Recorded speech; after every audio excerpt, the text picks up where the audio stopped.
যে পুণ্যভূমিতে জন্ম নিয়েছিলেন মহানবী হজরত মুহাম্মদ সাল্লাল্লাহু আলাইহি ওয়াসাল্লাম, এখন সে পবিত্র ভূমি যেন অপবিত্র করার মিশনে নেমেছে সৌদি সরকার।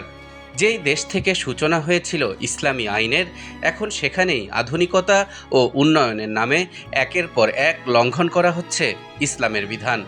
ইসলাম ধর্মে যে মদের ব্যাপারে কঠিন হুঁশিয়ারি ও সতর্ক বার্তা দিয়ে বলা হয়েছে, মাদক শুধু গ্রহণ কিংবা সেবন করাই নিষিদ্ধ নয়, বরং এর ব্যবসা, এ কাজে সাহায্য এবং এ কাজের জন্য বাড়িঘর ও দোকানপাট ভাড়া দেওয়াও সম্পূর্ণরূপে হারাম।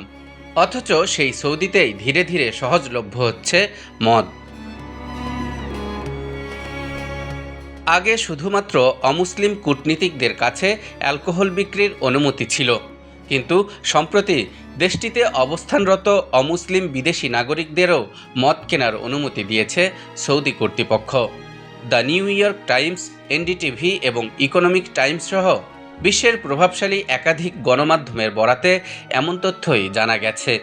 তবে এর জন্য কিছু শর্তও জুড়ে দিয়েছে মোহাম্মদ বিন সালমানের প্রশাসন। যেমন, ক্রেতাকে অবশ্যই অমুসলিম এবং বিদেশি নাগরিক হতে হবে এবং তার মাসিক উপার্জন হতে হবে কমপক্ষে 50,000 রিয়াল, বাংলাদেশি মুদ্রায় যা 16 লাখ টাকারও বেশি। জানা গেছে, বর্তমানে দেশটিতে সরকারি অনুমোদনপ্রাপ্ত মদের দোকানের সংখ্যা একটি। এটি রাজধানী রিয়াদের কূটনৈতিক এলাকায় অবস্থিত। তবে সৌদির এক সরকারি কর্মকর্তা বলেছেন, আগামী 2026 সালের মধ্যে জেদ্দা ও দাহরান শহরেও এমন দুটি মদের দোকান খোলার পরিকল্পনা আছে সরকারের।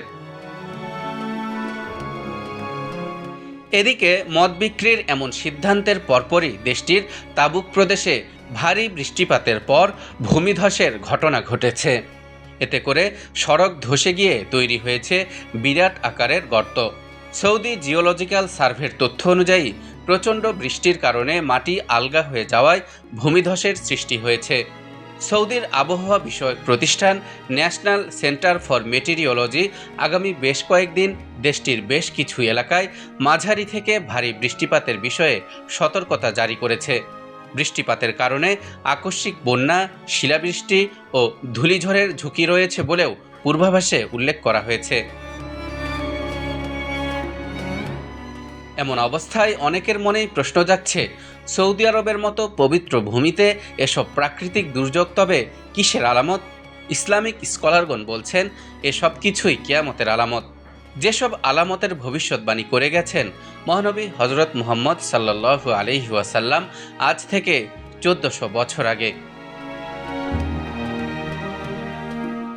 হাদিসের একাধিক বর্ণনা থেকে জানা যায়, মাদক ও নেশাজাত দ্রব্যের বিস্তার ও সহজলভ্যতা কিয়ামতের অন্যতম একটি আলামত। যেমন, আনাস রাদিয়াল্লাহু তাআলা আনহু থেকে বর্ণিত একটি হাদিসে রাসূলুল্লাহ সাল্লাল্লাহু আলাইহি ওয়াসাল্লাম বলেন, কিয়ামতের আলামত সমূহের মাঝে কিছু আলামত হলো, দুনিয়া থেকে ইলম তুলে নেওয়া হবে, অজ্ঞতা নিরক্ষরতা প্রতিস্থাপিত হবে, মদ্যপান ব্যাপক হবে এবং ব্যভিচার বৃদ্ধি পাবে।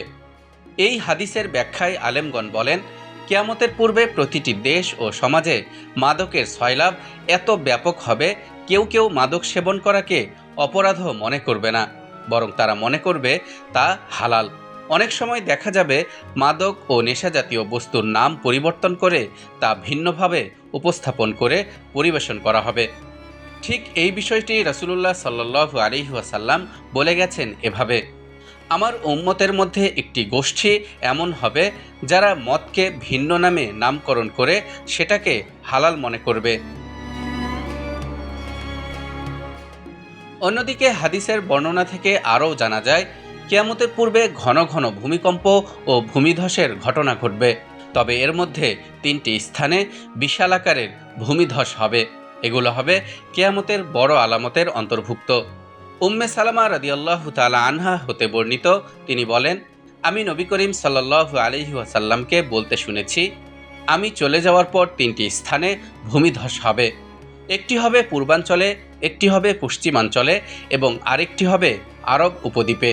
আমি বললাম, হে আল্লাহর রাসূল, সৎলোক থাকলেও কি সে জায়গাগুলোতে ভূমিধস হবে?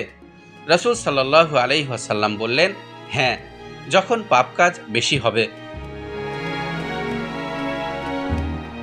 এখন প্রশ্ন হলো, সেই ভূমিধসগুলো কি হয়ে গেছে? এ ব্যাপারে অল্প কিছু আলেম মনে করেন সেই 3টি ভূমিধস হয়ে গেছে। তবে অধিকাংশ আলেমের মত হলো কিয়ামতের অন্যান্য বড় আলামতের মতোই এই ভূমিধসগুলো এখনও সংঘটিত হয়নি। এখন আমরা পৃথিবীর বিভিন্ন প্রান্তে যে ভূমিধসের খবর পেয়ে থাকি সেগুলো কিয়ামতের ছোট আলামতের অন্তর্ভুক্ত। আর যে সমস্ত ভূমিধস কিয়ামত নিকটবর্তী হওয়ার আলামত হিসেবে প্রকাশিত হবে তা হবে অত্যন্ত বড় আকারে। পূর্ব, পশ্চিম এবং আরব উপদ্বীপের বিশাল এলাকা জুড়ে তা প্রকাশ পাবে।